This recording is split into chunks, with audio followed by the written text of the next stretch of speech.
सबको जय जवाहर। थकान तो महसूस नहीं हो रही है? संचालक महोदय ने कहा है बहुत शॉर्ट एंड स्वीट में बोले। मैं कोशिश करूंगा कि मैं शॉर्ट एंड। जो विधायक है तो तैयार रहे जी। आप राजकुमार जी। सबको जय जवाहर। थकान तो महसूस नहीं हो रही है? संचालक महोदय ने कहा है बहुत शॉर्ट एंड स्वीट में बोले। मैं कोशिश करूंगा कि मेरी भावना, मेरी बात बहुत कम शब्दों में, बहुत कम समय में रखूं। 31वां आदिवासी सांस्कृतिक एकता महासम्मेलन में विभिन्न राज्यों से और अन्य देशों से पधारे हुए हमारे अतिथि, हम सब यहां पर एकत्रित होके हमारे आदिवासी समाज को किस दिशा में ले जाना है, हमारे आदिवासी समाज के संवैधानिक हक अधिकार और हमारे आदिवासी समाज की संस्कृति का संरक्षण संवर्धन को लेकर चर्चा कर रहे हैं। आज मेरा वक्तव्य शुरू करने से पहले मैं इस मंच से मेरी 84 की जनता को नमन करना चाहूंगा, धन्यवाद देना चाहूंगा कि 84 की जनता ने मुझे दूसरी बार विधायक बनाया और मेरे से पूर्व हमारे झारखंड से आए हुए मैडम ने बताया था सिलेक्शन का, भले इलेक्शन हुआ हो लेकिन 84 की जनता ने मुझे सिलेक्शन किया था और मेरी टिकट, मेरा सिलेक्शन 84 विधानसभा की जाजम पे हुआ था। 84 के कार्यकर्ताओं ने किया था और वही हमारा हाईकमान है। मेरी 84 की जनता ही हाईकमान है। मेरी 84 की जनता ही टिकट भी देती है और वोट भी देती है और इसी बदौलत 1,11,000 वोट मुझे मिले और राजस्थान के अंदर मैं दूसरी बार विधायक बना और हाईएस्ट वोटों से परसेंटेज के मामले में 1 नंबर और बाकी संख्या के मामले में दूसरे नंबर पे मेरा नंबर रहा। इसके लिए मैं 84 की जनता को धन्यवाद देना चाहता हूं। आज देश में हो क्या रहा है,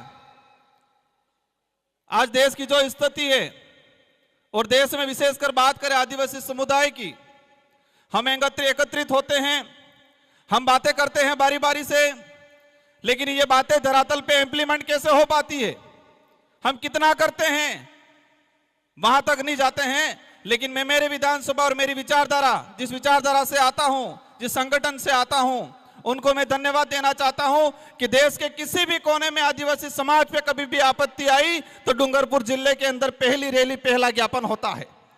भले मणिपुर के अंदर मामला हुआ और हम दावे के साथ कहते हैं कि पूर्वी भारत में अगर कहीं रैली हुई होगी, लेकिन दक्षिणी राजस्थान के अंदर या इस वाले इलाके के अंदर डूंगरपुर में पहली रैली और पहली ज्ञापन मणिपुर के मामले को लेकर हुआ।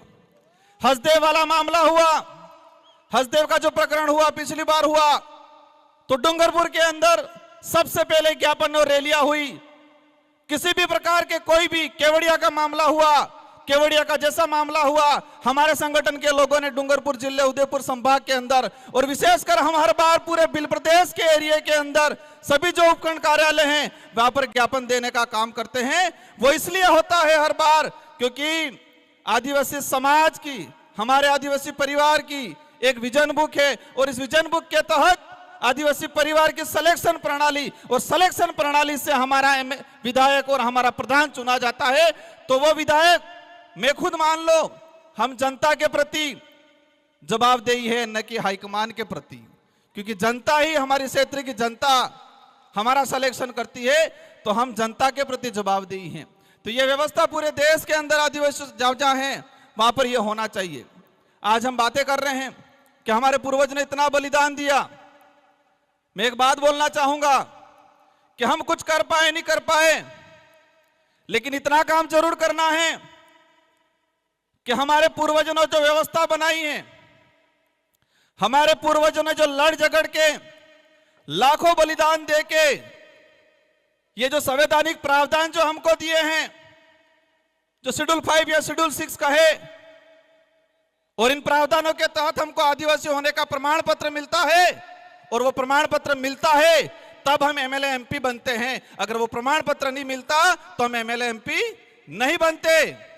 तो मैं एक बात कहना चाहूंगा, नया कुछ कर पाओ नहीं कर पाओ, लेकिन हमारे पूर्वजों ने जो हमारे लिए करके गए हैं, जो लाखों बलिदान दिया है, देश के इतिहास के अंदर देखा जाए तो आदिवासी समाज ने सबसे ज्यादा बलिदान दिया है। भले उस समय राजा रजवाड़े हो, मुगल हो, अंग्रेज हो, लाखों बलिदान देने के बाद इस संविधान के अंदर हमारे संवैधानिक प्रावधान मिले हैं। जो कल्चर बचा हुआ है, जो हमारी पहचान बची हुई है, वो भी हमारे पुरखों की बदौलत बची हुई है। तो हम नया कुछ नहीं कर पाएंगे ऐसा लगता है, लेकिन जो हमारे पुरखों जो हमको विरासत में दे के गए हैं, कम से कम उसका संरक्षण करने का काम जरूर करना। मुझे लगता है देश के अंदर जो हालात हैं, हमारे समाज के जो जनप्रतिनिधि हैं, हमारे समाज के जो सर्टिफिकेट लगा के कर्मचारी बने हैं, उनको समाज की बात आती है तब समय नहीं मिलता है, लेकिन उनकी लुगाई के लिए घाघरा लेने जाना होता है, पूरे बाजार में 4-5 दुकानें घूम जाएंगे वो। लेकिन उस कर्मचारी, उस नेता को समझना पड़ेगा कि जिस सर्टिफिकेट लगा के मैं विधायक बना हूं, प्रधान बना हूं, सरपंच बना हूं, जिस सर्टिफिकेट को लगा के मैं अधिकारी कर्मचारी बना हूं, वो सर्टिफिकेट लाखों आदिवासियों के बलिदान के बावजूद हमको वो सर्टिफिकेट मिला है। ये बात समझनी पड़ेगी। आज आंदोलन हो रहे देश के अंदर, जहां पर जहां आपत्ति आई, आज हसदेव को लेके हो रहा है। हम हसदेव के आसपास से लोग आके मंच पे हम समाज की बात कर लेते हैं, लेकिन उसके लिए लड़ कितना रहा है पूरे देश के अंदर। जो आने वाली पीढ़ी है, वर्तमान जो युवा है, हमारे जो बुजुर्ग हैं, उनके अंदर भावना डालनी पड़ेगी कि देश के किसी भी कोने में कहीं पर भी आदिवासियों पे आपत्ति आई तो हम सबको पूरे देश में एक साथ, एक ही दिन, एक ही समय हमें ज्ञापन देना पड़ेगा, रैलियां निकालनी पड़ेगी। तब लगेगा कि देश के अंदर आदिवासी समाज एकजुटता हुआ है, एकता के सूत्र में बांधा गया है, ये तब लगेगा। आज देखता हूं मैं आंदोलन की बात, आज यूसीसी समान नागरिक संहिता, मैं उसकी बात इसलिए कह रहा हूं कि मेरे पूर्व पेशा एक्ट की बात हुई, मेरे पूर्व 13(3) का की बात हुई, लेकिन समान नागरिक संहिता अगर देश में लागू होती है तो क्या पेशा एक्ट पे असर नहीं पड़ेगा? मैं सवाल करना चाहूंगा कि यूसीसी लागू होती है तो क्या हमारा संवैधानिक प्रावधान शेड्यूल 5, शेड्यूल 6, एट्रोसिटी एक्ट, पेशा एक्ट, इस पे क्या हमारा असर नहीं पड़ेगा? लेकिन इसके लिए हम नहीं बोल रहे हैं। हमें समय नहीं गुजारना है, हमें टाइम पास नहीं करना है, हमें आने वाली पीढ़ी के लिए लड़ झगड़ के, हमारे पूर्वजों ने जो बलिदान दे के जो प्रावधान किए हैं, उनका संरक्षण करने का काम करना है। आज आंदोलन की बातें होती है, आंदोलन धीरे धीरे सड़कों से, धीरे धीरे कलेक्ट्रियों से खत्म होने लग गया, सोशल मीडिया पे आ गया है आंदोलन। और जो हमारे समाज की जो स्थिति बन रही है, जो लग रहा है जिस तरह से आंदोलन, कहीं पर भी कोई भी मामला हुआ, एक दिन व्हाट्सएप पे डाल देंगे, एक दिन इंस्टाग्राम पे डाल देंगे, एक दिन ट्विटर पे ट्रेड कर लेंगे, 4-5 दिन भूल जाएंगे। और ये मानसिकता है, समझना पड़ेगा, एक साइकोलॉजी गेम है। देश के अंदर जो लोग जिस तरह से आदिवासी समाज के खिलाफ कानून बना रहे हैं, उन लोगों ने पहले से हमारी मानसिकता को पढ़ लिया है कि ये लोग कुछ समय कुछ होगा, विरोध होगा, विरोध होने के बाद कुछ आवश्यकता वाली बात, सुविधा फेंक देंगे और ये लोग आवश्यकता के लिए भागेंगे। आज देख रहे हैं हम, एक दिन होता है, 2 दिन होता है, लेकिन सड़कों से आंदोलन, कलेक्ट्रियों से आंदोलन, विधानसभा से आंदोलन खत्म हो रहा है। और यही स्थिति रही 10 साल बाद। किसी भी मामलों को लेके किसी सड़क पे 5 लोग आंदोलन नहीं करेंगे, सोशल मीडिया पे लाखों आंदोलन कर लेंगे। और बड़े बड़े लीडर भी ये देखते हैं सुबह शाम कि मेरे कितने फैन फॉलोवर हैं, 2-4 लाख हो गए, 5 लाख हो गए, तो अपने आप बड़ा लीडर मान लेता है वो। किसमें मानते? समाज सेवी किसमें मानने लग गए हम कि फेसबुक, इंस्टाग्राम, ट्विटर पे हमारे फॉलोवर बढ़ गए तो हम बड़े समाज सेवी हो गए, यही मान रहे हैं आज। और इसी पे आंदोलन हो रहा है। और यही स्थिति रही तो आने वाले 10 साल बाद किसी भी, कितना भी अत्याचार हो जाएगा, लेकिन सड़कों पे 100 लोग इकट्ठे नहीं होंगे। ये आदत में परिवर्तन करना पड़ेगा हम लोगों को। और आज देश के अंदर जो स्थिति बनी हुई है, हमें सबसे पहले यह तय करना है कि हमको सुविधा के लिए लड़ना है या स्वाभिमान या अधिकार के लिए लड़ना है।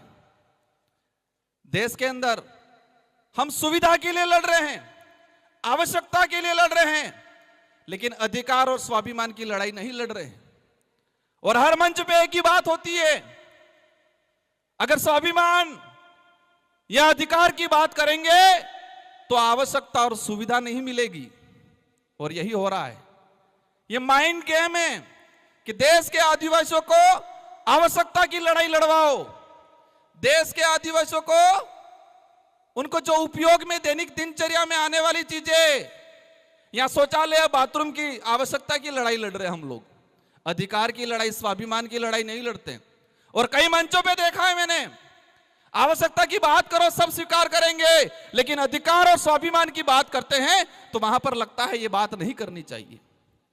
भाइयों, अगर स्वाभिमान और अधिकार की लड़ाई नहीं लड़े तो आने वाले समय में जानवर और हमारे में कोई अंतर नहीं रहेगा, क्योंकि आवश्यकता की लड़ाई जंगल में रहने वाली सियार भी लड़ती है कि मुझे कब खाने का मिल जाए मैं खा लूं, और उसका पेट भर जाता है, वो सो जाती है, और फिर जरूरत पड़ती है, उसको आवश्यकता है, उसको पेट को आवश्यकता पड़ी, वापस शिकार पे निकल जाती है और जब भी मिलता है खा के सो जाती है। तो हमें तय करना है कि स्वाभिमान की लड़ाई लड़नी है, अधिकार की लड़ाई लड़नी है, या फिर आवश्यकताओं की लड़ाई लड़नी है। और देश में मैंने कई इतनी कम उम्र में देखा मैंने कि हम आवश्यकता की लड़ाई पे ज्यादा फोकस कर रहे हैं, स्वाभिमान और अधिकार की लड़ाई पे ज्यादा फोकस नहीं कर रहे हैं। आज देश की जो स्थिति बन रही है, आज हम जनप्रतिनिधि, मैं खुद भी अपने आप को जिम्मेदार मानता हूं, और मैं हम हमेशा कोशिश करता हूं कि मेरे समाज के लिए, मेरे क्षेत्र के लिए और आने वाले भविष्य के लिए लड़ाई लड़े। वक्त ज्यादा हो गया है, लेकिन इस पांडाल में विराजमान अन्य सभी राज्यों से आए हैं, मैं सभी से अनुरोध करना चाहूंगा कि जब तक हक और स्वाभिमान की लड़ाई लड़ने वाला आपका लीडर नहीं जाएगा, तब तक इस क्षेत्र का, इस समाज का आने वाले भविष्य का कुछ नहीं होगा। जब तक अब आवश्यकता की लड़ाई लड़ने वाला लीडर विधानसभा लोकसभा में भेजोगे, तब तक आने वाला भविष्य गर्त में जाता दिखेगा आप सबको, और इसके जिम्मेदार हम सब होंगे। हम दूसरे समाज को, दूसरे नेताओं को जिम्मेदार ठहराते हैं, लेकिन इसके जिम्मेदार हम सब होंगे, क्योंकि वो तो दूसरा लीडर तो किसकी बजाएगा, हाईकमान की, क्योंकि टिकट हाईकमान से मिलती है। और ये ताकत रखो, और हमारे डूंगरपुर 84 वालों से सीखना पड़ेगा। मैं बड़ी बात नहीं कर रहा हूं, लेकिन पूरे राजस्थान के अंदर एक शानदार परिणाम दिया है, बहुत कम समय में, बहुत कम खर्चे में, और यह शिक्षा है कि वहां पर कुछ भी हो जाए, उस क्षेत्र की जनता जो चाहेगी वही होगा, क्योंकि वो स्वाभिमान की लड़ाई लड़ना सीख गया है, वो अधिकार की लड़ाई लड़ना सीख गया है, और हमारी क्षेत्र की जनता को पता है कि स्वाभिमान और अधिकार की लड़ाई हम लड़ लेंगे तो आवश्यकता तो अपने आप पूरी हो जाएगी। इन्हीं शब्दों के साथ आप सबको धन्यवाद, आभार, जय जोहार, जय भारत, जय आदिवासी, जय संविधान।